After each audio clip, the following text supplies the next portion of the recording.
Good morning, Mark Soderberg with ADM Investor Services with your morning ag market update.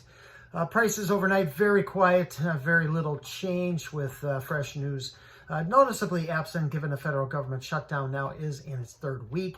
Yesterday afternoon, the U.S. Senate again failed to pass a bill to end the federal shutdown.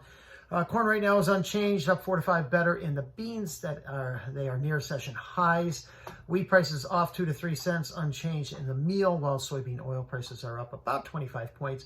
I think the soy complex continues to draw support from yesterday's NOPA crush data. That showed NOPA members processed 198 million bushels of beans in September. That was a record high for the month and also well above expectations to reach the USDA forecast for crush for the 25-26 marketing year at 2.555 billion bushels. Census crush will need to average 213 million bushels a month.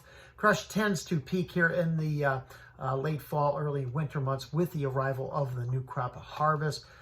Bean stocks at 1.243 billion pounds. They were slightly lower, however, a little bit above expectations, but given the higher supplies due to the enlarged crush, implied monthly usage was also very strong and above expectations.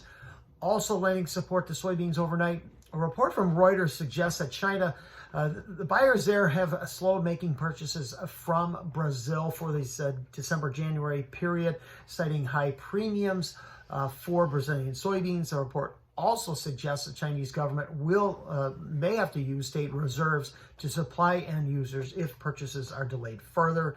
December-January needs are expected to be roughly 8 to 9 million metric tons. Bulls might argue that China may also be waiting to see how talks between President Xi and Trump go later this month to see if they can strike up a deal here when they meet in South Korea.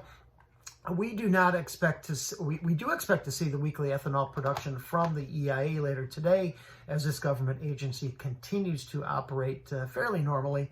Little change is expected from last week's production figure of 315 million gallons, which is just below the pace needed to reach the current USDA corn usage estimate of 5.6 billion bushels. A few more dry days across the central and eastern corn belt before showers begin to move from west to east this weekend and into early next week.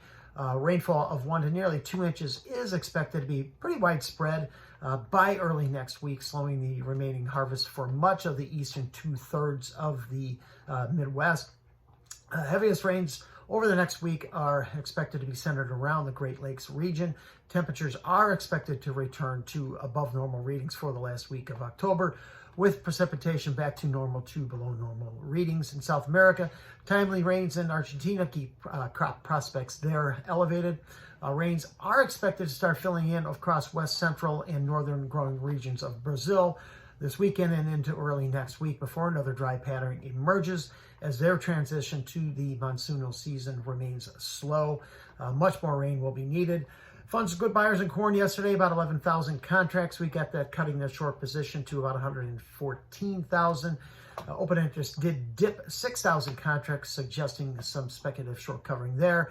G's corn holding just above its 50-day moving average, while the 100-day moving average resistance just above the market at 421.5. No beans trying to challenge this week's high, 1013. Funds for buyers, about 4 to 5,000 contracts there. The speculative traders are now pretty much flat, leading up to a potential meeting between Trump and Xi. And in the wheat, new contract low for Minneapolis overnight as D's finally cracked that 550 level. Both Chicago and Kansas City holding just above their recent lows. Algeria reportedly bought about 400,000 metric tons of durum wheat. This for November-December shipment. Meanwhile, Russia has resumed shipping wheat to Indonesia following a 9-month pause. Thanks for listening, everyone. Have a great day.